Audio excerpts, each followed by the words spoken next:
Estamos en vivo. Bueno, buenas tardes a todos y a todas, a todos los que están del otro lado de la pantalla y se han hecho un espacio para compartir con nosotras esta actividad que nos convoca, que es una actividad de muchísima alegría. Bueno, no sé si todos nos conocemos, mi nombre es Silvina Galeto, soy secretaria de Investigación y Posgrado de la Facultad de Ciencias Económicas, Jurídicas y Sociales de la Universidad Nacional de San Luis, y simplemente saludarlos y darles la bienvenida a esta actividad que se realiza en el marco del inicio de una nueva cohorte de la maestría Sociedad e Instituciones. La maestría es una carrera de posgrado que ofrece la facultad con muchísima trayectoria, más de 20 años en el medio, formando profesionales con mirada crítica, interpelando la realidad social y haciéndose preguntas sobre cómo construir una sociedad más justa, donde el conocimiento sea la base de las prácticas y el análisis de las políticas públicas. Así que desde ese lugar, con muchísima alegría y después de un proceso de acreditación reciente con muy buena categorización, le damos la bienvenida a este espacio a la doctora Graciela Castro, quien es la directora de la carrera, y a la doctora Luz Marina Lardone, quien va a conversar con ella en el marco de esta invitación a pensar. Para mí es una profunda alegría, la maestría es mi casa, tengo un sentimiento de afecto que me une muchísimo, pero fundamentalmente celebro la apuesta de una carrera de posgrado en el marco de una universidad pública, gratuita, que trata de ser cada vez más inclusiva y ofrecer una formación de calidad en un tiempo de tanta incertidumbre y donde se nos han movido tanto las estructuras de lo cotidiano y que nos obliga a pensar nuevas estrategias. Así que desde ese lugar estoy segura que esta conversación nos va a traer muchas preguntas, algunas provocaciones y un momento de mucho disfrute de escuchar a dos personas no solo agradables en sus formas, sino muy, muy interesantes en el pensamiento. Así que les doy a todos y a todas la bienvenida y a disfrutarlo. Bueno, muchísimas gracias, Silvi. Mi nombre es Graciela Castro, soy la directora de la carrera, como mencionó Silvina, y les doy la cordial y cálida bienvenida a todas, a todos y a todes, y recalco esto porque hace muy pocos días nuestra universidad, a través del Consejo Superior, aprobó el uso del lenguaje inclusivo. Como carrera, al menos digo desde la conducción de la carrera, y seguramente coincidimos con la Secretaría actual de Investigación y Posgrado, hacemos propio el lenguaje inclusivo, que esto no significa de ningún modo la obligatoriedad para que todo el mundo lo asuma, sino que entendemos que el lenguaje es una construcción social, y esta es una manera de que la universidad también se sume a la sociedad inclusiva, no solamente desde el lenguaje, sino desde el pensamiento. Y en ese sentido, la maestría ha tenido siempre un matiz que está muy vinculado con el pensamiento crítico.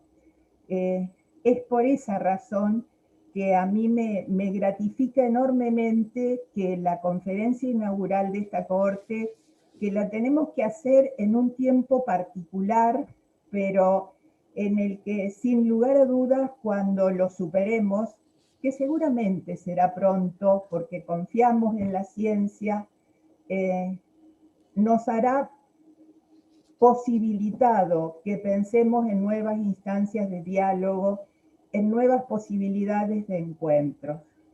Y en medio de este encuentro, iniciando esta 10ª cohorte, para mí es muy grato que la doctora Luz Lardone haya aceptado ser quien da la conferencia inaugural. A Luz me une un profundo reconocimiento académico y un gran afecto. Y cuando hablamos y le propuse esto, inmediatamente me dijo que sí. Y creo que esto es algo que se debe resaltar en un tiempo donde a veces son muchas las estrellas, son muchos los protagonismos que se buscan y van demorando las posibilidades de encuentro. Y en Luz yo encontré esta posibilidad de diálogos, de encuentros, así es que para mí es una gratificación enorme que vos estés nuevamente con nosotros, Luz. Y bueno, acordamos que yo solamente iba a decir 2 líneas sobre su currículum y voy a cumplir con eso. Luz es licenciada en Comunicación Social, magíster en Comunicación por la Universidad de Costa Rica y doctora en Estudios de la Sociedad y la Cultura por la misma universidad. Es docente en la Universidad Nacional de La Pampa. Desde 2015 es directora general de Ciencia, Tecnología e Innovación Tecnológica del Gobierno de la provincia de La Pampa. Y este año, creo, si no me equivoco, Luz, vos corregime, fuiste elegida directora del Consejo Nacional de Investigaciones Científicas y Técnicas, CONICET, en representación de las provincias ICABA, lo cual, como mujer, como una universitaria, me alegro profundamente y te lo he dicho, de que se reconozca a la mujer, que se reconozca el talento y que no sean mujeres que llegan porque tienen una militancia particular en un partido político, sino por la capacidad y por el talento. Así es que mil gracias, Luz. La conferencia de Luz se titula Geopolítica del Conocimiento, una mirada desde las periferias. Gracias, te escuchamos, Luz. Bueno, buenas tardes a todos, todas y todes.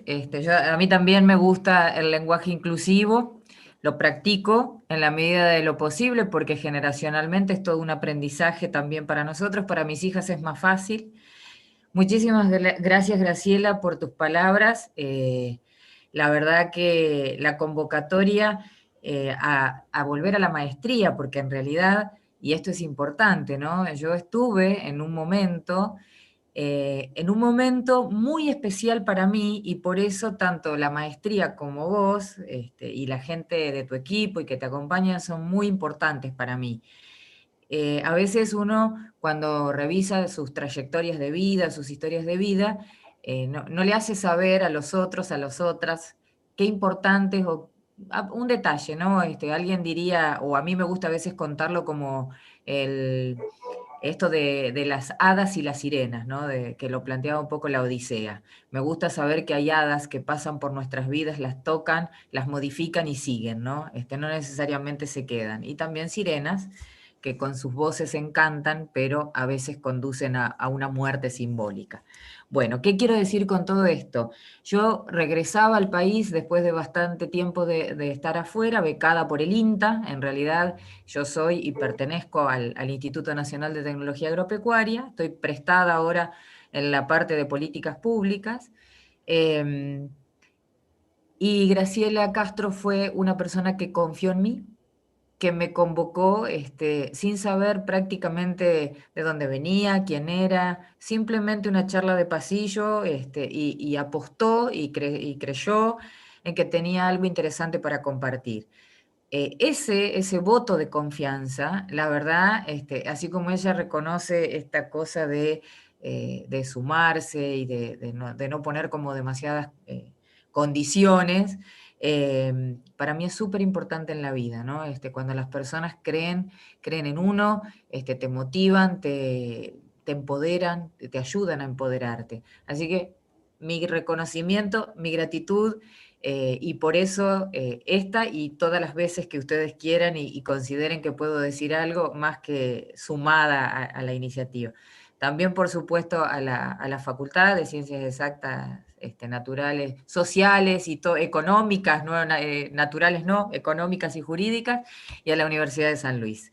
San Luis también es muy especial como provincia para mí porque, bueno, cuando vengo al INTA, vengo a La Pampa y vengo a San Luis. A Silvina, nuestra moderadora, y a todos los que están ahí detrás que no se ven en la parte técnica. Bueno, voy a entrar a lo que tiene que ver con nuestro cita o conversatorio de hoy. La propuesta de la geopolítica tiene que ver con tal vez traer parte de un vocabulario que a veces pareciera pasado de moda, pero que está bueno revisarlo para, en todo caso, reforzarlo si fuera así, o que está pasado de moda, o en todo caso cambiarlo, modificarlo, resignificarlo. Voy a compartir mi pantalla. Tengo una breve presentación que no intenta más que ser un disparador, una motivación, y a partir de ahí empezamos el diálogo, ¿no? Y dejamos el monólogo, digamos. Bueno, ¿por qué le pusimos geopolítica del conocimiento, una mirada desde las periferias, y qué tiene que ver con básicamente esto, el conocimiento? Ya Silvina lo decía al inicio, y Graciela también lo remarcaba, del lugar que tiene la producción, y yo le agregaría gestión del conocimiento en la actualidad, pero desde una mirada o desde una perspectiva histórica. El objetivo del encuentro en lo personal contribuye, aparte de los objetivos, o intenta contribuir aparte de los objetivos de la maestría, como lo decía Graciela, y también Silvina, de esto de generar un espacio de diálogo, de actitud crítica, constructiva. Hay críticas que también son destructivas y esas no suman, restan, en la mayoría de los casos, de reflexión y también de proposición que contribuya, y acaba mi ideología, me gusta hacerla explícita, con un modelo de mundo, de continente y de país socialmente justo, económicamente viable, ambientalmente sostenible y tecnológicamente soberano. Y le agregaría equitativo, ¿no? Que no está, y para mí es transversal a todo este modelo al que en lo personal adhiero y por el cual trabajo. Para situarnos desde donde parto, vamos a ver que a lo largo de esta presentación hay una palabra que me gusta traer, un concepto y llenarlo de contenido, que es el lugar. Entonces, por ahora lo dejamos así, como en suspenso y flotando, pero es un eje que va a atravesar toda la presentación, ¿no? Para definir desde dónde hablamos, yo digo que estamos siendo parte de una lógica multicultural, de un capitalismo global, transnacional y tardío, esto para no meternos en las disquisiciones de si es posmodernidad, modernidad tardía, modernidad inacabada, dependiendo, digamos, de la corriente de pensamiento a la que cada uno adhiera. Entonces, para mí es esto, capitalismo global, transnacional y tardío, del paso de una economía, por llamarlo de alguna manera, fordista. En el fordismo lo que tratamos de sintetizar es este concepto lineal, este concepto de la supremacía de lo tangible, de lo que se ve, se toca y se puede cuantificar, etcétera, ¿no? Eso significa, o eso quiere decir el fordismo. Y pasamos a una economía centrada en la producción inmaterial, donde vale tanto con lo tangible como lo intangible. Andan por ahí algunos eslogans desde hace ya algunos años de el valor de las ideas, etcétera, etcétera, y qué tiene que ver todo esto con la producción de conocimiento. Tiempos también de una red global de poder, integrada por procesos económicos, políticos y culturales, cuya suma retroalimenta todo el sistema, y esto es importante, y hunde sus raíces en lo que en otros tiempos, que tal vez sí hay mucho más acuerdo, mucho más consensos en denominar, que es el concepto de la modernidad, donde lo que se buscaba era el progreso, ¿no? Venimos de un mundo moderno donde lo importante era alcanzar el progreso, y hay muchísima teoría al respecto de los distintos caminos, las distintas recetas, casi que de un modo evolutivo, si hacíamos determinadas cosas, íbamos a alcanzar el tan anhelado y deseado progreso. No obstante, hoy en día de lo que hablamos ya no es de progreso, aunque a veces se lo escucha todavía, sino que hablamos de desarrollo sostenible. Un desarrollo donde rara vez se ponen en duda los fundamentos de la productividad y del economicismo, que parecieran constituir el a priori de esa sustentabilidad. y sobre todo apoyados en esto de los fundamentos de la productividad en lo que se conocen como las cadenas globales de valor. Muchas veces escuchamos hablar de cadenas de distintos tipos, tanto en lo productivo como en lo económico, luego las cadenas integradas a tramas, y todas esas tramas desde un plano supranacional en lo que se denomina cadenas globales de valor. Cada uno de estos conceptos podríamos estar particularizándolo y profundizándolo.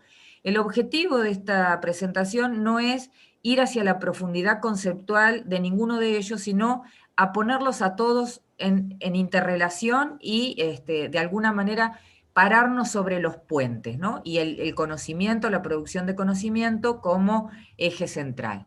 Entonces, ¿qué busco yo? En lo personal, con la presentación, ampliar la mirada, revisar esto que está naturalizado, que porque está instalado muchas veces no se cuestiona o no se critica, motivar a las preguntas y a las repreguntas más que a las respuestas, ¿no? Anda un viejo eslogan por ahí donde se dice que cuando teníamos todas las respuestas nos cambiaron las preguntas, y vaya si nos cambiaron las preguntas en tiempo de pandemia, tanto que ni siquiera tenemos respuestas a veces para lo inmediato. Buscar las interrelaciones, esto que decía, ¿no? Entre lo general y lo particular y viceversa, estos puentes de significados, de sentido.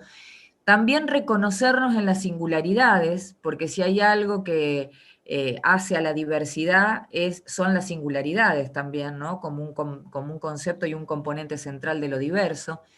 Y poner en valor lo local de lo global y viceversa, porque también las escalas, y a veces uno es local y a veces es global, y a veces un poco y un poco, y hay un interjuego ahí que tiene que ver con las escalas que atraviesan tanto las prácticas sociales, humanas, como otras dimensiones de la vida cotidiana. Yo les mencionaba al inicio que para mí hay un abordaje que tiene que ver con repensar los lugares, y esto no es original, sino que lo recupero y lo traigo básicamente de una corriente de pensamiento a la que adhiero, que tiene que ver con el pensamiento colonial de colonial, es básicamente estudios postcoloniales con mirada o con perspectiva continental desde nuestra América Latina, digamos, ¿no? Entonces, estas frases yo las voy a poner al inicio y las vamos a recuperar en la última diapositiva, ¿no? Las mentes se despiertan en un mundo, pero también en lugares concretos. ¿Qué importancia tiene pensar esto de la dimensión política del conocimiento con un anclaje en el lugar? Y cuando hablamos del lugar podemos hablar de territorios, y cuando hablamos de territorios hablamos de construcciones sociales, y así podemos ir metiéndonos en las territorialidades, a veces circunscriptas por lugares determinados, físicos, y en otros casos por lugares volatilizados, ¿no? Porque aquí cabe la segunda frase de Escobar, ambas, que propone que con la globalización los lugares parecen haber desaparecido. El concepto de lugar parece que se volatiliza, y estamos hablando de globalización como un concepto de mundialización, y no estamos incluyendo aquí la dimensión de la tecnología, que si hay algo que volatiliza los lugares físicos es precisamente la deslocalización que genera la tecnología. Entonces, este lugar que se desdibuja en el inconmensurable espacio de lo global. Ya vamos a ver cómo esto de la geopolítica de alguna manera tiene un basamento en ese lugar que va y viene entre lo físico y lo volátil, inaprensible de lo global, digamos, ¿no? Ahora bien, bajo este contexto, no hay duda, no se pone en discusión de que todo lo que ha tenido que ver con la producción histórica, y cuando hablo de conocimiento hablo de las ciencias en plural, sí lo uso como sinónimo, ¿no? No es el conocimiento científico, el conocimiento también de otro tipo, como saberes, como distintas prácticas que generan no necesariamente el pensamiento o la práctica científica reconocida como científico desde el paradigma o el parámetro del pensamiento positivo, ¿no? Desde la epistemología positiva, sino que lo trasciende. Por eso es el conocimiento o los conocimientos en plural. Entonces no hay duda de que lo ha tenido y de que lo sigue teniendo. Sin embargo, esta historia o esta manera histórica de abordar esta geohistoria del conocimiento, marcada desde ese lugar, también ha tenido en la legitimidad un valor y un lugar de origen. ¿Qué se reconoce como conocimiento? ¿Cómo se adquiere el estatus de conocimiento científico? ¿Cómo no? ¿Cuándo, digamos, un tipo de conocimiento entra a la esfera de lo académico, cuando ese conocimiento queda en la puerta de la academia? O sea, un montón de situaciones, y disculpen la imprecisión, pero más bien tiene que ver con esto, ¿no? De no tirar hacia números, datos, cosas que me lleven a lo puntual, sino a abrir. El número a veces me restringe, me constringe, entonces a abrir el diálogo. El conocimiento no es abstracto ni deslocalizado, dice Mignolo, dice Lander, dice toda esta corriente de estudios culturales, y a su vez, esta marca geográfica histórica que lleva el conocimiento lo lleva a tener un valor y un lugar de origen. ¿Por qué lo propongo así? Porque esto va a tener que ver con la propuesta cuando lo cruzamos con con otra dimensión, que es ese conocimiento con un valor de origen puesto en el sistema mundo moderno, este que yo defino como capitalismo global, tardío, inacabado, y que otros y otras definirán de otra manera, ¿no? Pero bien, ¿de qué hablamos cuando hablamos hoy de conocimiento? ¿Es lo mismo que ese conocimiento legitimado en la modernidad, ese que contribuyó a la búsqueda del progreso, como vengo planteando desde el inicio de esta presentación? ¿Ese conocimiento que tiene un valor? ¿Qué pasa hoy? ¿Cambió el mundo, las dinámicas, las prácticas y cómo lo abordamos desde nuestros lugares? Estos lugares que pueden ser La Pampa y San Luis sin duda, pero que no sabemos por todos los que nos están mirando, o las que nos están mirando a través de redes sociales, como el canal de YouTube, pero que a su vez pueden acceder a este tipo de charlas fuera del tiempo en el que está sucediendo y desde cualquier lugar del planeta. ¿Por qué producir qué conocimientos, para quiénes, cómo y desde dónde? ¿No? Si un centro académico que está hoy en San Luis, o que está en Lima, o que está en Kuala Lumpur, tiene algún tipo de requerimiento, de estándares de producción y gestión para acceder y abordar y proponer esto que llamamos conocimiento. Y a su vez, ¿qué relación va a tener, si es que tiene algún tipo de relación? A mi entender sí, pero no es el momento, digamos, para decir la opinión, con el desarrollo sostenible, ¿no? Esto que planteábamos, que cuando se cambia de paradigma, pasamos de hablar del progreso del mundo moderno al desarrollo sostenible de estos tiempos históricos actuales. Y cómo, además, ese desarrollo tiene que perdurar para las generaciones futuras. Entonces aquí recuperamos a esto del lugar, de la geohistoria, de la geopolítica, y nos empezamos a meter mucho más de lleno al concepto de centros y periferias. Existe una propuesta o una aseveración donde el conocimiento, como la economía, estaría organizado mediante centros de poder y regiones subalternas. Esto que Mignolo propone o propuso en el 2003, en realidad tiene su origen en una propuesta que hizo mucho antes de lo que lo hizo Mignolo, Wallerstein, y que tiene que ver con el sistema mundo. Entonces ahora también lo vamos a traer al señor Wallerstein y los vamos a sentar en esta mesa virtual.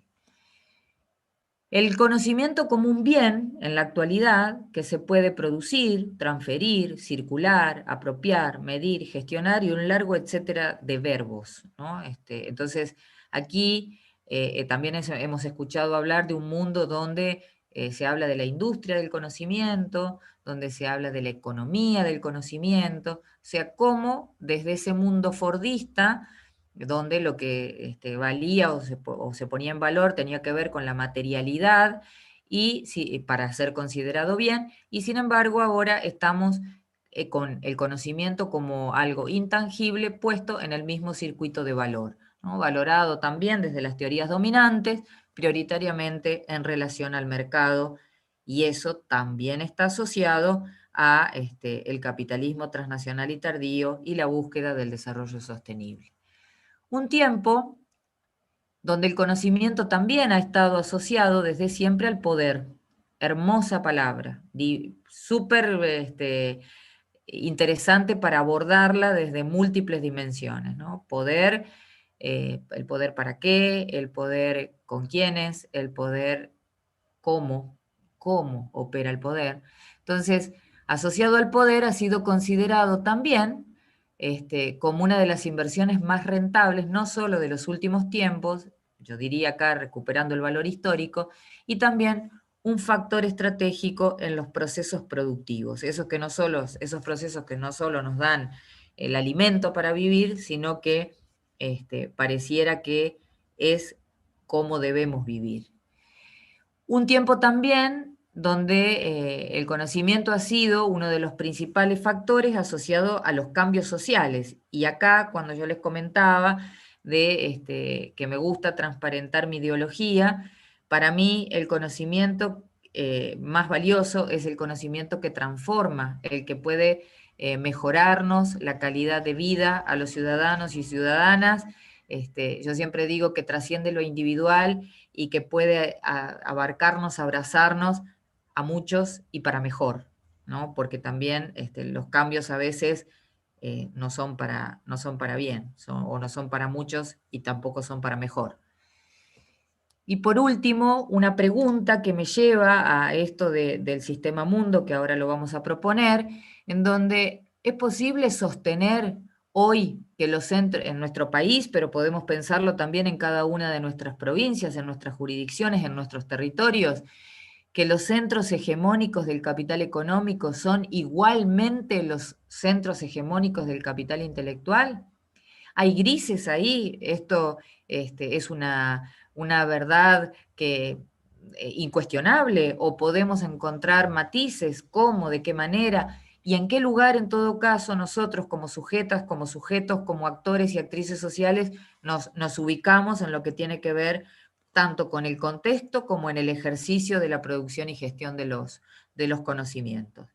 Entonces, a medida que nos vamos metiendo en problematizar, en tensionar todas estas conceptualizaciones, podemos ir encontrando otros interrogantes. Y todo esto planteado dentro de un mapa o de una cartografía donde en este sistema mundo que hablábamos o que veníamos mencionando, podríamos identificar al menos 3 dimensiones: centros, semiperiferias y periferias. Pero eso pareciera que podría servirnos incluso como un ejercicio de lógica para pensar el mismo sistema, que ya no sería mundo, sino sería sistema país, sistema provincias, e incluso al interior de nuestras provincias con localidades muchísimo más pobladas, con mayor concentración de recursos de distinto tipo, y lo que en algunos otros espacios o corrientes de pensamiento se denominan como subterritorialidades, ¿no? Pareciera que podríamos intentar hacer un ejercicio de ir cambiando la escala para ver si estamos ante situaciones parecidas. ¿Cuál es la injerencia de los discursos supranacionales en esta conformación de centros y periferias de conocimiento, si es que aceptamos que existen, ¿no? Si damos una respuesta positiva a la pregunta anterior? ¿Qué se sitúa junto al conocimiento, tanto el central como el periférico? Y ahí entonces uno puede empezar a meterse, a llenar de contenido esto de los conflictos de intereses, las relaciones de poder, y vaya si lo sabemos ahora en el contexto mundial donde pareciera que el objetivo es encontrar la vacuna contra el COVID, y todo lo que se pone en juego en ese producto, pero que requiere una producción y gestión de un conocimiento, y obviamente ahí hay también una convergencia del mercado. Lo que sí está claro es que la humanidad lo necesita. Entonces, bueno, ¿qué se esconde junto a ese conocimiento central y periférico? Pero a su vez, si miramos de nuevo la geohistoria, ¿qué legado y huellas epistémicas hay de ese pensamiento moderno que de alguna manera era totalizante, que no necesariamente respeta la diversidad y las dinámicas de nuestros tiempos actuales, pero que parecieran que en algunos sentidos y aspectos todavía están vigentes, ¿no? Y no estamos hablando de la búsqueda del desarrollo, sino que remiten y hunden sus raíces en esas huellas de la modernidad. Si se hacen visibles, ¿no? Si aceptamos que hay pensamientos que vienen desde esa construcción moderna totalizante, ¿cómo se hacen visibles en lo local y en lo regional? Y además, y esto en el marco del espacio donde estamos en este momento, ¿qué relación tiene todo lo anterior con las instituciones y las sociedades? ¿No? ¿Cómo ubicamos esta complejidad, este abordaje desde lo general y también desde lo particular en las interrelaciones, en algo tan concreto como puede ser una institución, pero que a su vez forma parte de un entramado muchísimo más grande que nos abraza a todos y todas? Y estamos a su vez en América Latina, ¿no? Entonces ahí la construcción histórica cobra otro sentido, diferente pero en línea con lo que veníamos hablando. La pregunta es si América Latina nació periférica, ¿no? Y acá hay todo un desarrollo teórico y una propuesta epistemológica de esta corriente de pensamientos de estudios culturales, donde incluso se usa el concepto de invención, ¿no? América Latina como una invención del mundo eurocentrado, colonial, y a partir de que, y acá a mí me encanta muchas veces cuando hablamos con los alumnos y alumnas, pensar en esto de lo que quedó plasmado en los diarios de viaje de Colón, ¿no? Cuando no había llegado todavía al continente y sin embargo ya nos había definido, y nos había definido como con un marco de referencia en lo que él conocía, que era Granada, España. Entonces, ya casi que antes de llegar éramos caníbales, éramos una serie de características que todavía cargamos, incluso desde los estereotipos,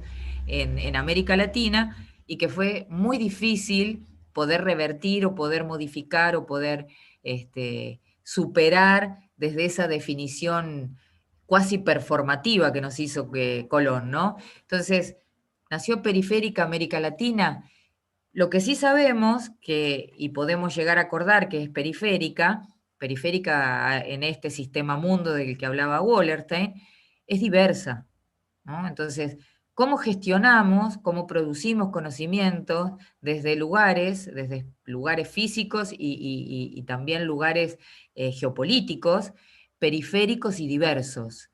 Entonces ahí es donde pareciera que estamos trayendo a la actualidad un lenguaje que pasó de moda, ¿no? Sin embargo, lo que no pasó de moda es una situación histórica que pareciera continuar vigente, y esto no solo desde la categoría o las categorías que nosotros estamos trayendo hoy a la discusión, sino varias otras categorías que no vamos a profundizar acá, pero que sería interesante cada una de ellas, que hablan de este ejercicio de poder de metropolización, periferización. Ya vamos como llegando a algunos acuerdos, ¿no? El conocimiento ha sido desde el tiempo de la colonia hasta los momentos actuales, y acá los separé no porque estén separados, sino para poder visualizarlos mejor. Campo de lucha y tensión.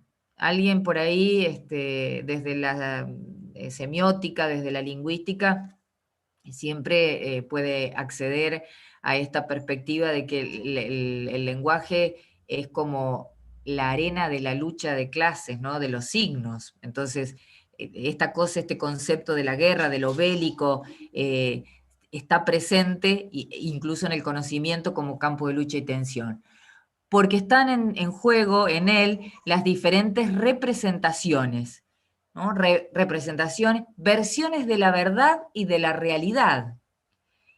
de los saberes que construyen esas verdades y la validez de cada una de ellas.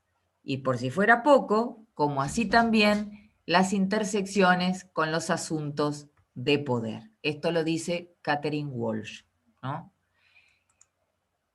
Entonces, recuperando un poco todo lo que venimos poniendo en juego, tramposamente, dice Mignolo, el discurso de la modernidad creó la ilusión de que el conocimiento es desincorporado y deslocalizado, ¿no? Esto de que como se reproducían los caracoles de Tanzania, se reproducían todos los caracoles y todo lo que era considerado conocimiento estaba en las enciclopedias y que todo era igual para cada latitud y para cada rincón del mundo. Uno puede estar de acuerdo o no, en mi caso no, me gustan las singularidades y las particularidades, pero todavía vivimos en sociedades donde este tipo de pensamiento existe y donde las prácticas se asocian a esta manera de entender y habitar el mundo, ¿no? Entonces, esa necesidad del pensamiento moderno, del conocimiento moderno, que dice que era y es necesario desde todas las regiones del planeta subir a la epistemología de la modernidad. Periferias económicas y epistémicas, ¿no? Y esto es en clave de hipótesis, que me encantaría poder abordarlo y desarrollarlo, ¿no? Pareciera que existe como cierta imposibilidad de asumirnos como sujetos epistemológicos, ¿no? Pareciera, porque esto de cómo somos, dónde publicamos, cómo validamos nuestros conocimientos, cuáles son los temas en los que abordamos la producción de conocimiento, quiénes legitiman nuestro conocimiento, etcétera, etcétera, hace que muchas veces terminemos o empecemos por considerar que siempre lo de afuera es mejor. Y cuando hablo de lo de afuera, hablo de esto, ¿no? Fuera de mi localidad, fuera de mi provincia, fuera de mi país, hay, pareciera esta cierta imposibilidad o no sé si es el concepto, la imposibilidad, pero hay algo ahí, ¿no? Hay lógicas que hunden sus huellas entonces en una matriz moderno-colonial y una subalternización asumida, ¿no? Pareciera que no se cuestiona, no nos preguntamos, un poco la idea es contribuir a esto, que a su vez esa asunción está geohistóricamente marcada y construida, como venimos diciendo, y que conduce a lo que técnicamente desde las ciencias sociales y de ahí desde las humanidades conocemos o proponemos como la interiorización de la dominación, ¿no? Yo siempre pongo como ejemplo cómo aparece mi provincia natal, La Pampa, en la historia nacional y en la historia universal de la modernidad, ¿no? Desde ese concepto. Y aparecemos subalternas, subsidiarias de la región pampeana, subsidiarias de la historia, somos una provincia joven. Entonces, y hay toda una estrategia de cuando ingresamos a la provincia de La Pampa, la historia nacional, de decir que en realidad fue una decisión política que se toma porque se requerían tierras para expulsar, entre comillas, expulsar la ganadería de la provincia, de la provincia no, de lo que hoy es la provincia de Buenos Aires, la región más rica, digamos, en términos productivos, y entonces había que llevar la ganadería hacia lugares donde no molestara para poder usar la tierra de manera productiva, dedicada exclusivamente a la agricultura. Cuando yo miro mi provincia hoy y veo que está la ruta de la cría, donde la ganadería es una de las primeras prácticas, está marcada incluso físicamente la provincia, la verdad que de alguna manera, digo, ¿no? Esto de haber entrado como periferia de la región central no fue casual, no fue al azar, y cómo esas huellas, en el sentido Foucaultiano de huellas, me traen hasta la actualidad y espero que no me lleven necesariamente al futuro, ¿no? Entonces, esto es un poco la perspectiva desde la cual estoy proponiendo el intercambio. ¿Por qué? Porque aborda precisamente los tópicos que a mí me interesan poner en juego. y porque además me permite interpelar esa retórica moderna, buscar esas lógicas a un presente, y tratar de indagar desde las huellas de ese pensamiento moderno colonial. Y cuando hablo de colonialidad, por ahí para quien no está cercano a la temática, solo a título informativo, hablo de una colonialidad que se asienta sobre 3 ejes. Nosotros acá estamos viendo una que tiene que ver muchísimo más concreto con el saber y el poder, pero que también hay una colonialidad como categoría conceptual que lo proponen los teóricos de la decolonialidad, que es el ser, ¿no? La colonialidad del ser, la colonialidad del saber y la colonialidad del poder. Vuelvo a nuestra conferencia, a nuestra charla, entonces empiezo a recoger, ¿no? Si yo me paro desde una concepción geopolítica, si me paro desde una concepción geohistórica, si puedo tirar también sobre la mesa la geoepistemología, si pasé por la idea de una subalternización epistémica, puedo llegar incluso a revisar desde esas categorías o desde esos planos el concepto que hoy en día estamos hablando bastante, que tiene que ver con la federalización de los conocimientos, ¿no? ¿Cómo puedo, la federalización como concepto, y solo lo pongo como un signo de pregunta, porque la verdad es que es un tema sumamente rico y apasionante para poder abordarlo en profundidad como charla central, digamos, pero sin embargo me interesa en este punto ponerla en la misma línea, en el mismo juego, en la misma lógica que que vengo planteando desde el inicio. Entonces, para recoger todo esto y para finalizar, a mí me gusta esta frase que no hay futuro sin memoria, ¿no? Porque muchas veces nos estamos tan ocupados y ocupadas en tratar de pensar lo que viene, de poder ver, digamos, entre el mundo posible, pero también el mundo que queremos, no solo el mundo posible. Ahora, si hay algo que a mí me enseña el pasado, es entender el presente, revisarlo para entender el presente, pero fundamentalmente para saber por lo menos qué es lo que no quiero repetir, a dónde no quiero volver a estar. Y en ese sentido, y aquí vuelvo sobre el inicio, yo les decía que íbamos a recuperar las primeras diapositivas hacia el final.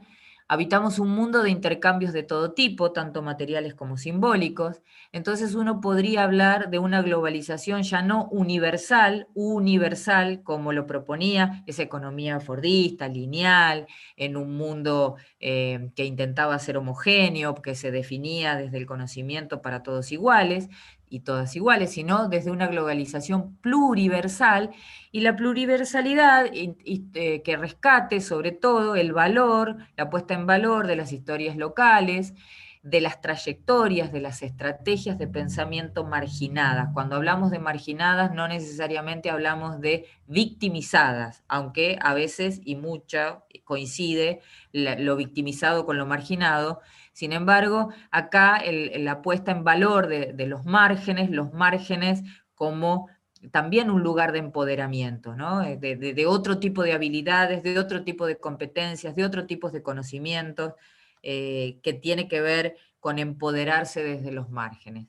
También podemos reconocer que existen centros, semiperiferias y periferias que están presentes en el seno de la economía mundial y por ende también impactan sobre los centros de producción intelectual, ¿no? Entonces, cómo aparece ahí esto de pensarnos como sujetos epistemológicos, pero también como transformadores, como sujetos y como actores y actrices transformadoras de esa epistemología.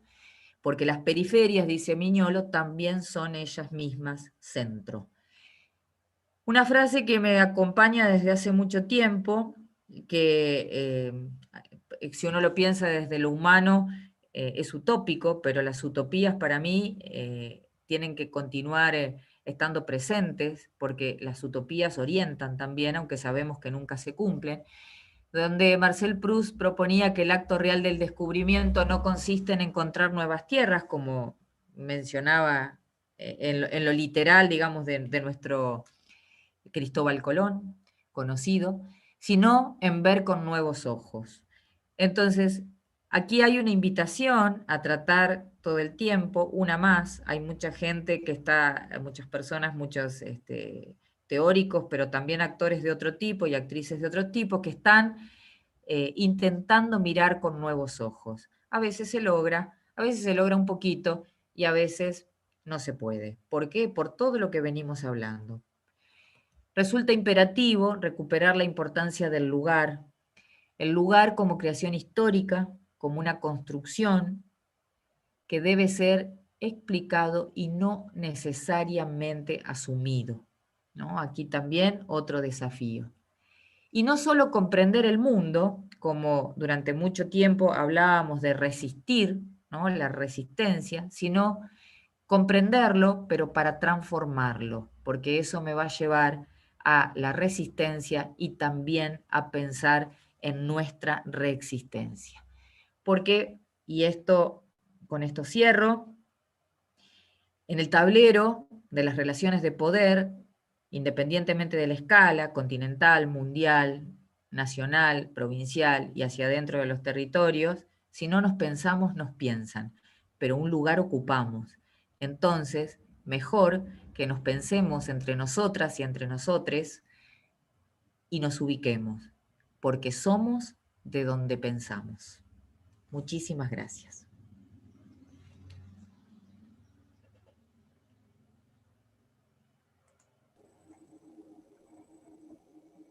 Buenísimo. Muy bueno. Bueno, a mí me sucede, voy a confiar algo, cada vez que hablamos con Luz, son largas conversaciones porque es un verdadero disfrute conversar con ella y se van uniendo, poniendo en diálogo ideas que uno decía, "Ay, sí, es verdad, esto es esto y esto lo vinculo". Y lo que vos mencionabas en un aspecto de tu conferencia, Luz, me remitió a un autor que hace tiempo yo leí y que con mucha humildad hice propio lo que él decía, que es Lander. Lander tiene un texto muy bonito que es Conocimiento para qué, para quién, y a mí ese texto, dirían los jóvenes, me flasheó. Me flasheó en este sentido porque el ámbito en el cual yo me desarrollo es la universidad. Entonces siempre pensé, ¿qué conocimiento es el que estamos transmitiendo en la universidad? ¿Para quién transmitimos? ¿Y de dónde surge eso? Y venimos de una cultura muy eurocéntrica. Entonces, como vos señalabas, se va dejando de lado todas estas territorialidades que son las que nosotros habitamos. Y a mí de Lander, que una frase que en ese mismo texto lo dice, y yo lo reitero cada vez que puedo, las universidades tenemos que superar el sonambulismo. Entonces, animarse a construir ese conocimiento desde los márgenes, desde la periferia. Entonces, creo que esta sería una primera cuestión que podríamos conversar, siendo que vos también sos una universitaria, ¿cómo hacer desde las universidades para el desarrollo de este conocimiento, tratando de respetar o de tener en cuenta esos márgenes, esa periferia? Y bueno, luego seguimos con otra cuestión, pero digo, ¿cómo hacer para que no se desvaloricen esos conocimientos que forman parte de esos territorios que han sido dominados? Y estoy pensando en alguien que con Yusef y Silvina compartimos, creo que fue el año pasado, ya el tiempo pandemial me ha hecho olvidar la cronología, que es Silvia Rivera Cusicanqui. Bueno, con Silvia el tema de la concepción del mundo, del conocimiento, de ese mundo Shige que aporta otro tipo de conocimiento y que no se traduce hacia el interior de los conocimientos que se construyen en la universidad. ¿Qué es lo que es posible hacer en estas circunstancias para aprovechar y para construir hacia el interior de las universidades el respeto a esas territorialidades, a esas periferias. Bueno, varias cosas, ¿no? Ahí vos hablas de Lander y fíjate que cuando yo digo interrogantes que llevan a otros interrogantes, digo esto, ¿no? Conocimiento para qué, conocimiento para quién, es totalmente presente en mi formación y en lo que creo también, ¿no?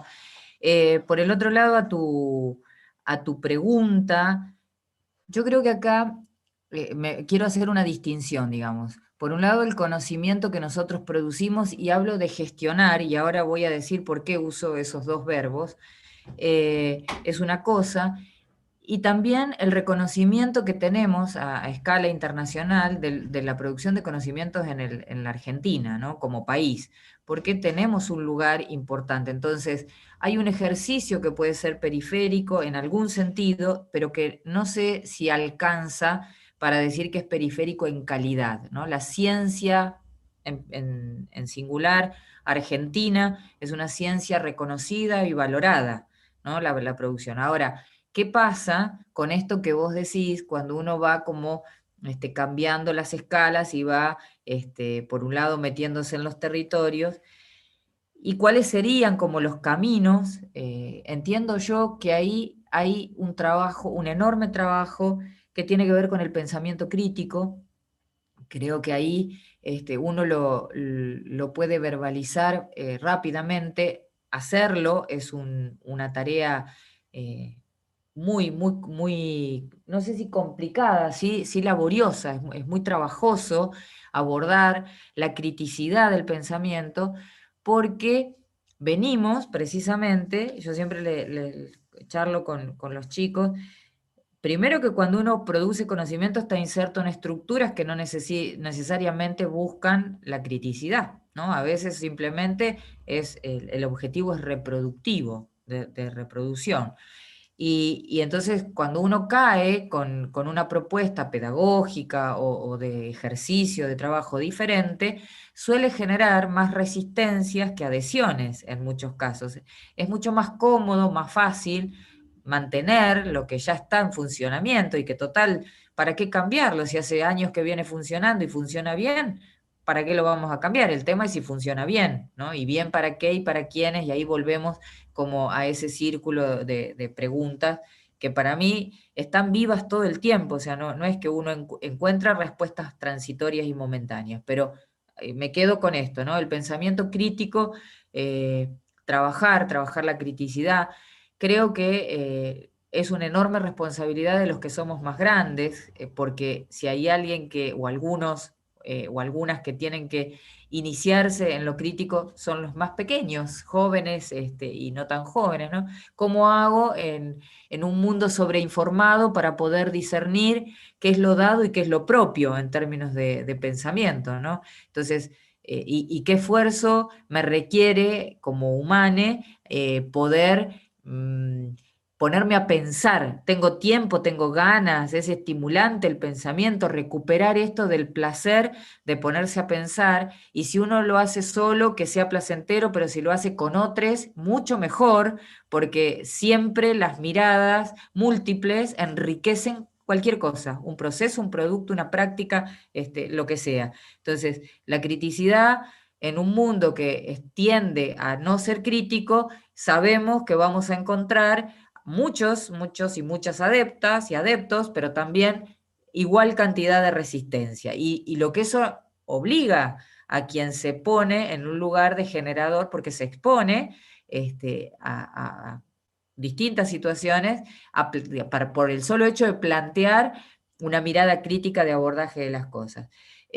Por el otro lado, la deconstrucción, ¿no? Esto del ejercicio de desarmar, ¿no? Hoy está muy presente en el tema de las masculinidades, de los varones deconstruidos, de este desandar. Entonces, un concepto que durante mucho tiempo fue recluido a los ámbitos más académicos, más de entendido, si se quiere, hoy está puesto en la opinión pública, porque así es, y entonces fácilmente uno puede escuchar, no solo cuando se habla de la masculinidad en deconstrucción, sino la deconstrucción llevada también a otras prácticas. Entonces, esto de desandar el pensamiento positivo, la manera o el ejercicio de aristocratizar la producción de conocimientos, de que sea solo para élites y demás, también tiene que ser revisada. Y eso está presente, ¿eh? No es algo que esto del conocimiento para pocos, del conocimiento para entendidas, sigue tan vigente como en otros tiempos y en los lugares de toma de decisión, ¿no? Entonces, cómo se reproduce este ejercicio de universalización, por un lado, pero que tiene que dar respuesta a heterogeneidades o particularidades.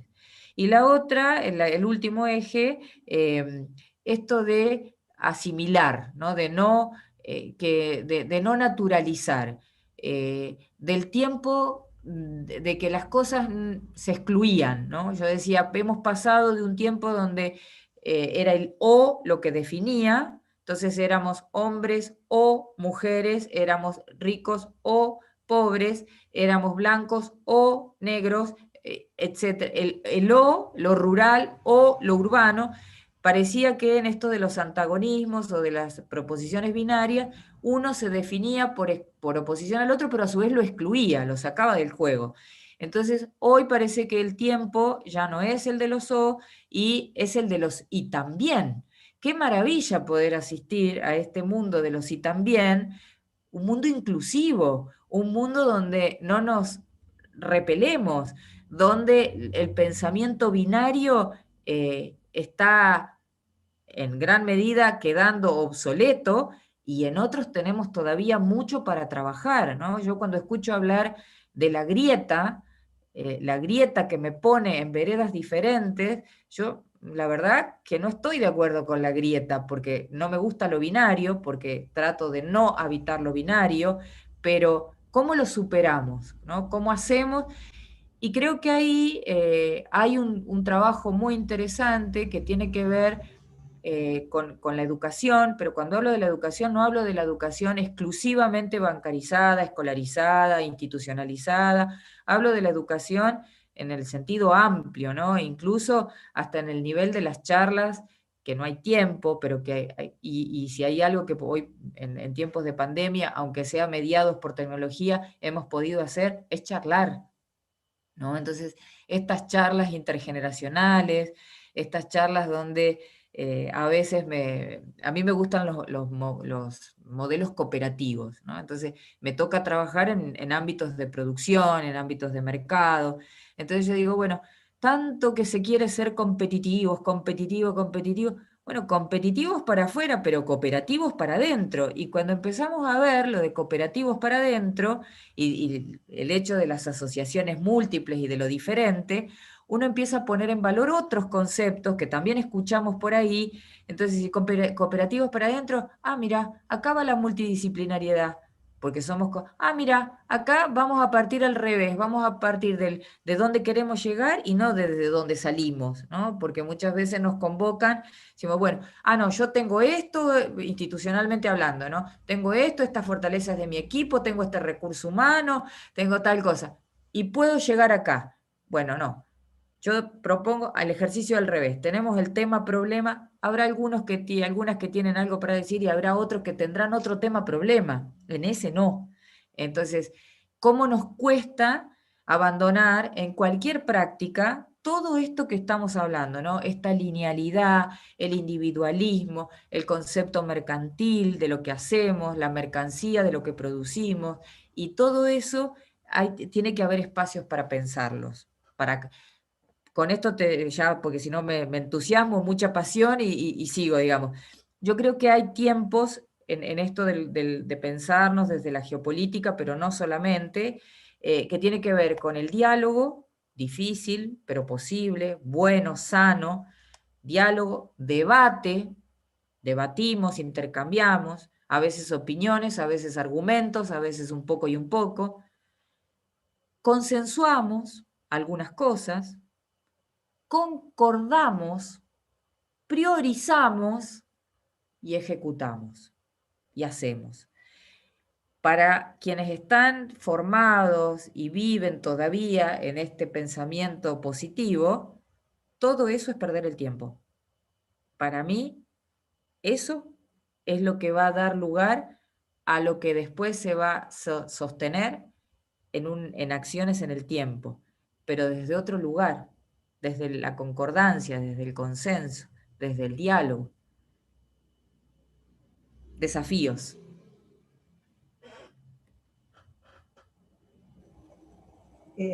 Siguiendo con este diálogo que estamos manteniendo y que nos permite la tecnología, mientras te escuchaba también recordaba un texto que vos generosamente me lo pasaste, el de Josefina Ludmer, que a las dos nos gustó mucho y lo recomendamos para quienes les interese, Las tretas del débil.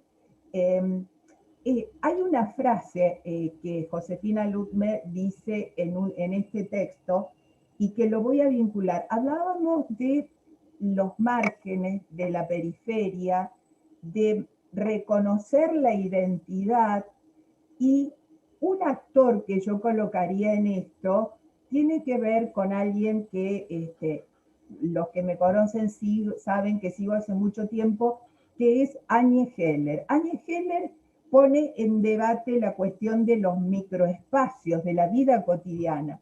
Y justamente Josefina Ludmer, casi al final de su texto, señala una frase, tomando en consideración también el papel del género, ¿no? Que es lo que ella analiza la situación de Sor Juana.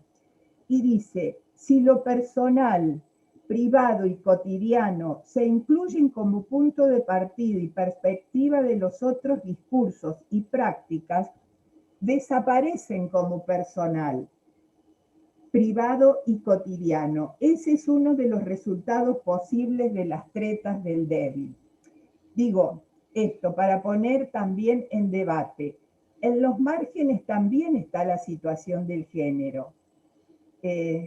Yo lo señalé al comienzo y que te lo he dicho también, me enorgullecí, me dio mucha satisfacción cuando vi que tu nombre estaba incorporado en una organización que al menos en nuestro imaginario existe como muy patriarcal, con un discurso conservador, y que estuviese una mujer que proviene de la academia. Entonces fue muy gratificante, pero sobre todo una mujer. Entonces, me parece que esto también se pone en juego cuando se da la construcción del conocimiento, ¿no? El papel del género.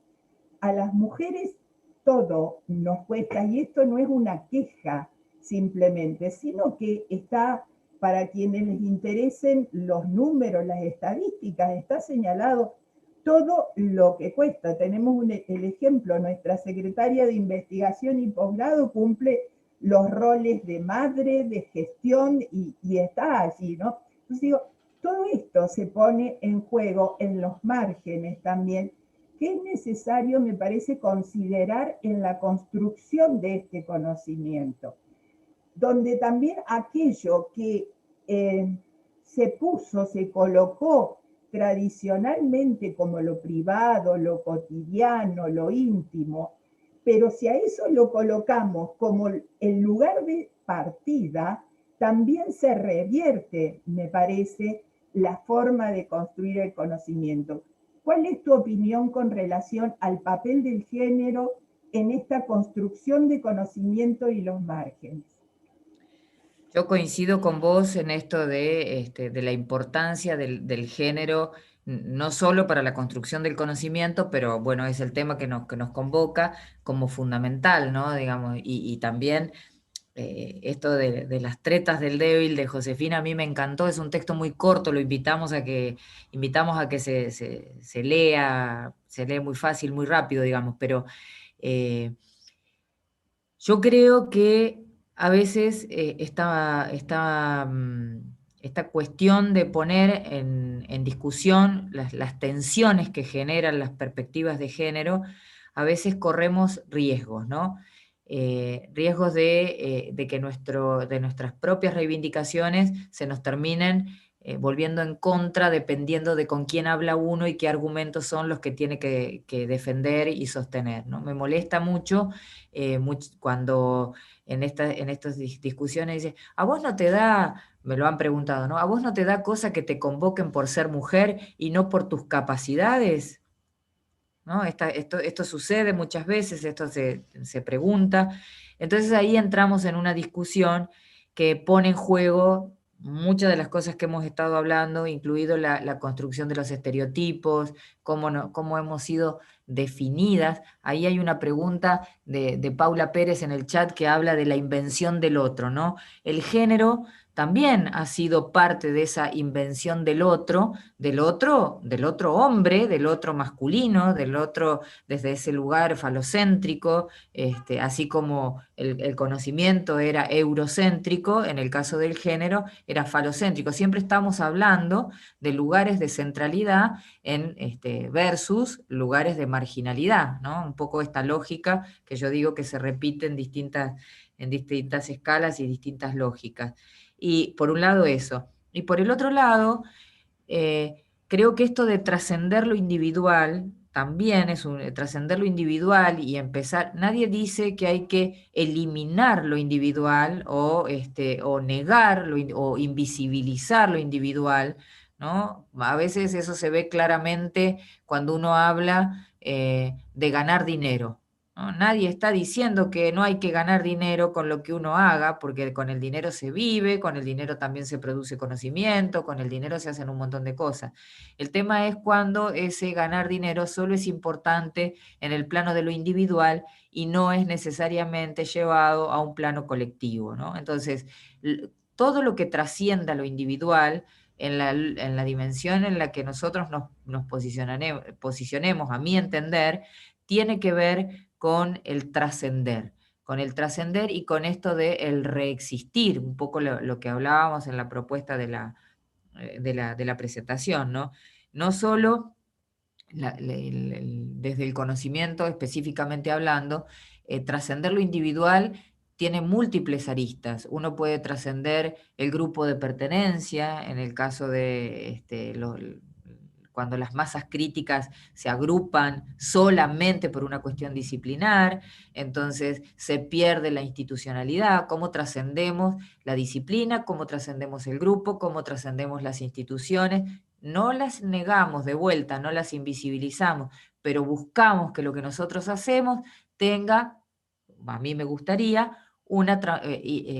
aporte a una transformación social, ¿no? Puedo en lo individual escribir el paper, pero el resultado de ese paper a mí me tiene que llevar a mejorarle la calidad de vida, a mejorarme la calidad de vida, a ser una herramienta de participación ciudadana, a poder trascender estos límites de todo tipo para hacer un aporte a lo colectivo. Entonces, ahí vuelvo a las tretas del débil, ¿no? Esta cosa, cómo a veces hay que callar, dice Josefina Ludmer sobre Sor Juana Inés, a veces hay que gritar, a veces hay que hacer, negociar en una serie, pero siempre trascender lo individual, ¿no? Para mí va por ahí, y el género no es fundamental y no es excluyente de otros temas de los cuales podamos hablar.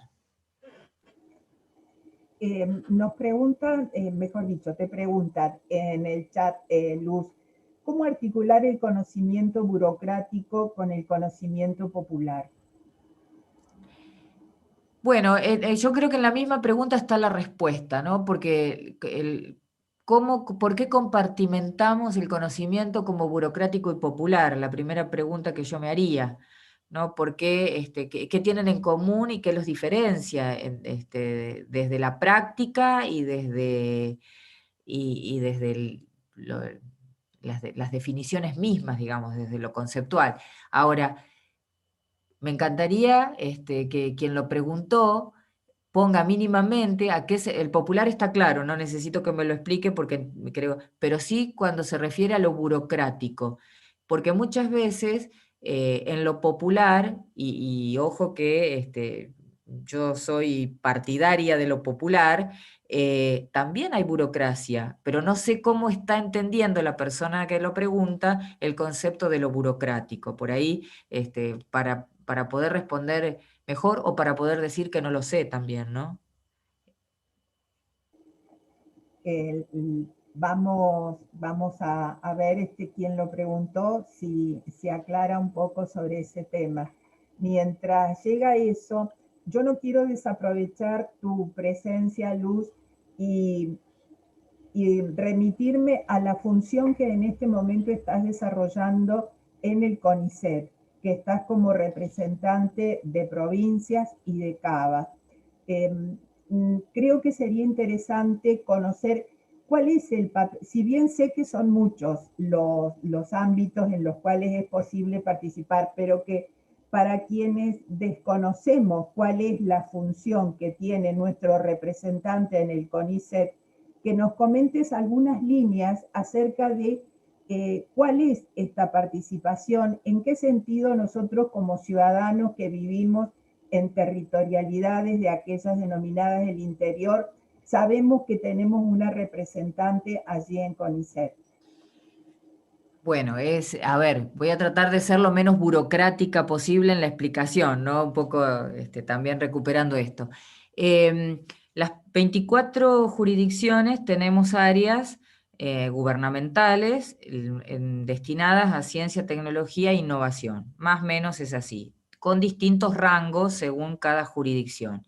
En algunos casos son ministerios, en otros son secretarías de Estado, en otros son direcciones generales. Es súper importante el tema, digamos, de qué rango tienen esos espacios, esas áreas de ciencia y tecnología, porque implica básicamente, y lo voy a decir groseramente, dos aspectos. Uno, presupuesto, y dos, cantidad de voces que están en el medio antes de la toma de decisión, ¿no? Entonces, y también una cosa es lo que dice el organigrama y otras veces cómo funciona en la práctica. Puede haber directores que hablan directamente con gobernadores y gobernadoras y puede haber ministros que no necesariamente son convocados a una mesa pequeña, digamos. O sea, ¿son indicativos? Sí. ¿Marcan agenda política? Sí. En la práctica tiene sus grises y básicamente tiene que ver con una cuestión de asignación también presupuestaria, porque si yo quiero llevar adelante programas de becas, solo por nombrar una acción, o bueno, tengo que tener con qué, si no, está difícil. Esas 24 jurisdicciones nos juntamos, nos reunimos en el Consejo Federal de Ciencia y Tecnología, conocido como COFECIT.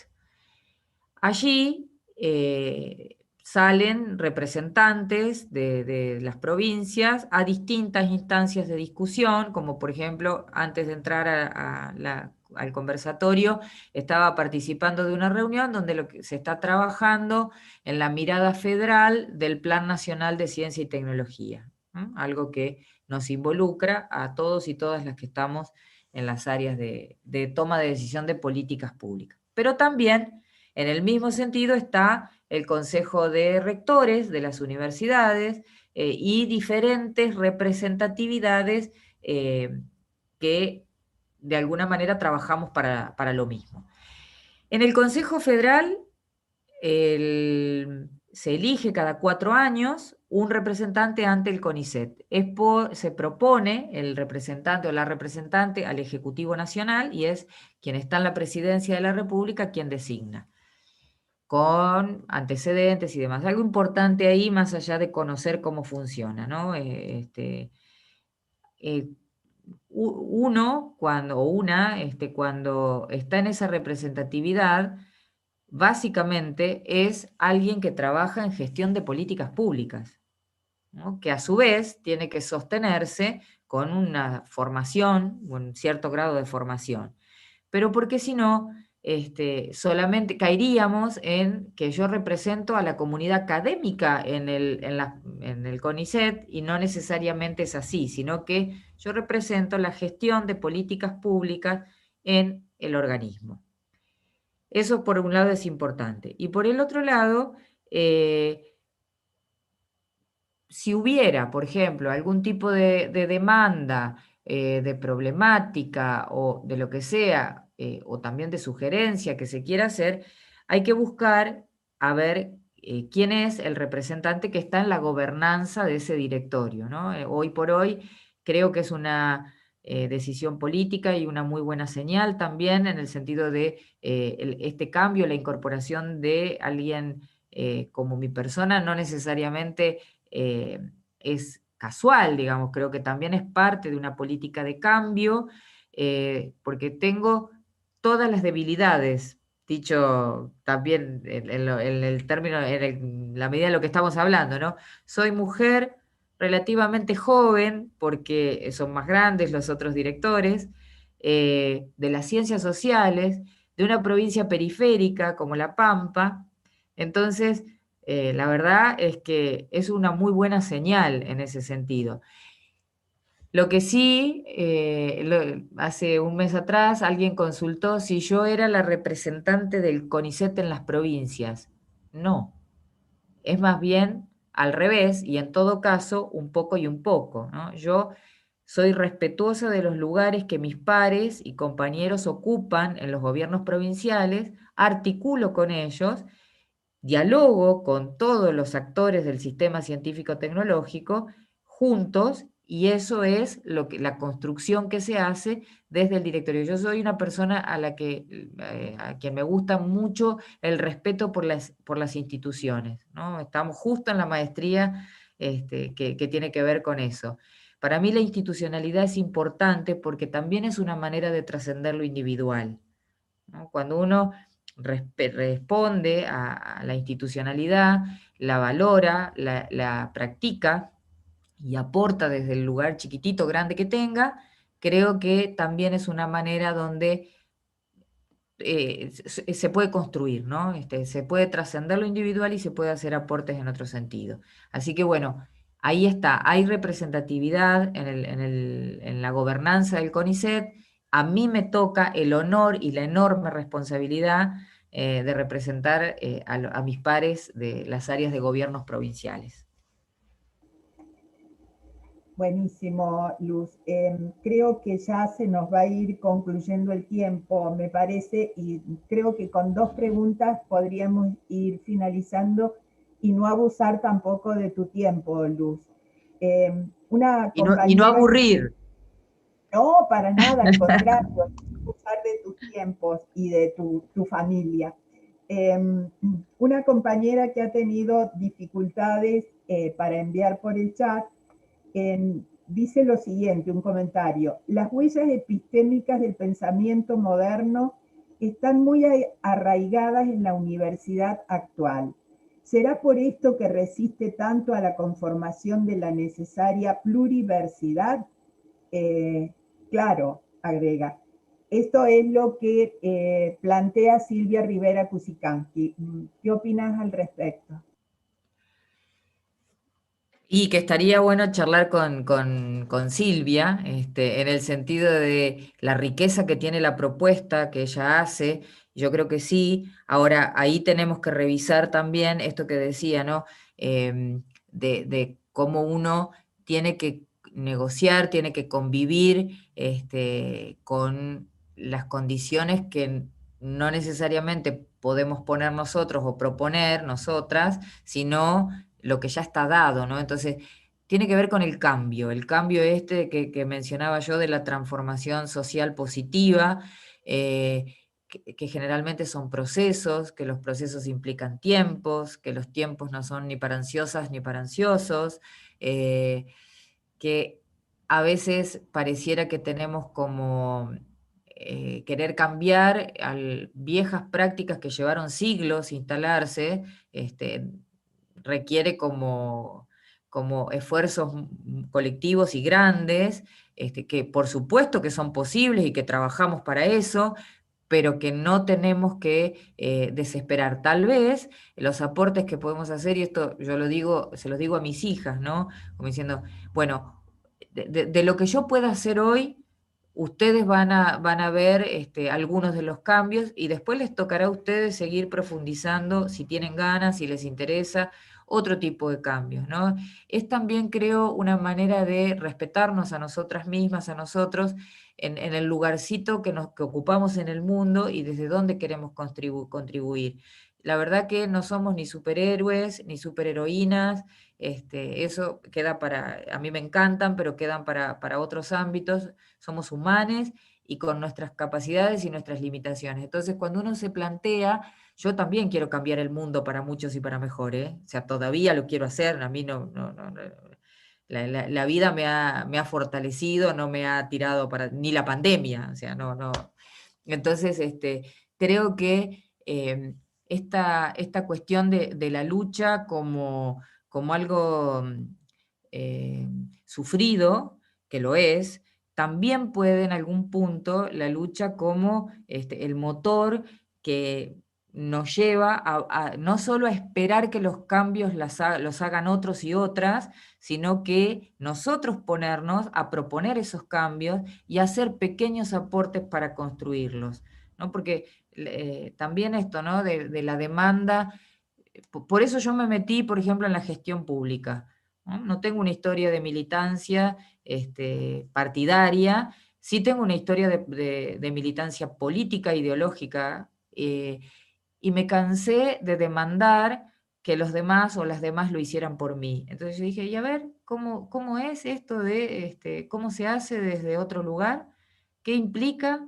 Y me di cuenta de lo poco que sabía de un montón de aspectos en la toma de decisión.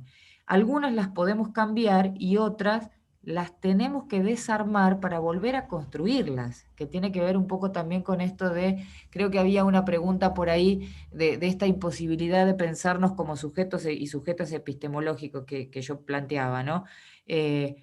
No necesariamente tiene que ver con no identificarnos como situados, no creo que eso lo podemos tener sino a esto de animarnos, de poder sentirnos capaces de no dejar que otros nos piensen o otras nos piensen, de poder tomar ese tipo de decisiones, y acá me vuelvo existencialista, digamos, ¿no? Cuando muchas veces en chistes o también desde la filosofía más profunda, uno se pregunta por la libertad, ¿no? Y el lugar de la libertad. Y vos tenés al menos dos corrientes filosóficas, perdona la filosofía y lo rápido y lineal de lo que voy a decir, pero para ahorrar tiempo. Si uno sigue a Sartre, en realidad la libertad es el camino que uno busca toda la vida y solo la encuentra cuando llega al final de la vida, ¿no? Si uno no sigue a Sartre y es marxista, en realidad venimos a este mundo y nos alienamos, venimos en libertad y nos alienamos, y entonces de ahí para adelante, ¿qué? Entonces, esta cosa de la libertad, pero siempre en función de algo externo que hace que nos definamos, ¿no? Entonces yo digo, bueno, yo no quiero que lo externo me defina, quiero definirme yo, quiero definirme como país, quiero definirme como provincia, quiero definirme como mujer, quiero definirme en todas las dimensiones constitutivas de nuestro ser y de nuestro hacer también. Por eso hablaba de la importancia de las colonialidades, ¿no? De cómo de construir. Y no son cosas separadas. También en esto creo que por ahí había una pregunta, esta cosa de lo instalado y lo naturalizado, ¿no? Hay dos dichos que a mí me generan, y perdón que me salgo un poquito, pero el tren pasa una sola vez, la detesto, ¿no? La verdad es que no. Puedo estar en el andén, puedo estar en otra estación, puedo dejar pasar el tren y subirme a otro si es que pasa, no sé, me puedo entretener pateando tosquitas en la estación del tren, otras cosas. Esa es una. Y la otra, el otro dicho, que tiene que ver con esto de lo que hablaba antes, no necesariamente el que mucho abarca, poco aprieta, ¿no? Se puede apretar mucho y está perfecto porque hay instancias donde uno tiene que apretar, y por el otro lado yo puedo abarcar, poner en relación, traer, juntar, porque no son cosas diferentes, porque todo converge. Entonces, Habrá algunos que aportamos desde las profundidades y otras desde desde los espacios más amplios, ¿no? Ahora, todos tenemos algo para sumar. Todas las disciplinas, todas las voces, todos los géneros, todas las identidades, la riqueza de la diversidad. Yo creo que hoy, volviendo al ejercicio de la política pública, ¿no? de la ciencia y la tecnología, creo que el mayor desafío que tenemos quienes estamos en políticas públicas es cómo con herramientas como leyes, normas, reglamentos, también para esto de lo burocrático, ¿no? Que son las que nos permiten desde hace mucho tiempo ordenar, categorizar, discriminar en el sentido de agrupar, etcétera. ¿Cómo hacemos con esas herramientas para atender la diversidad? ¿Cómo hacemos para dar respuesta a las singularidades? ¿Cómo hacemos para tener estos grandes diálogos sociales que nos permitan de vuelta trascender lo individual? Es todo y la palabra que mágica es cuando algo no es desafío, está como fuera de tiempo. Y cuando no es, además de desafiante, complejo, peor, ¿no? Las dos palabras no, eso es complejo, entonces si es complejo no lo abordamos. No, es un desafío, entonces si es un desafío, que lo haga otro.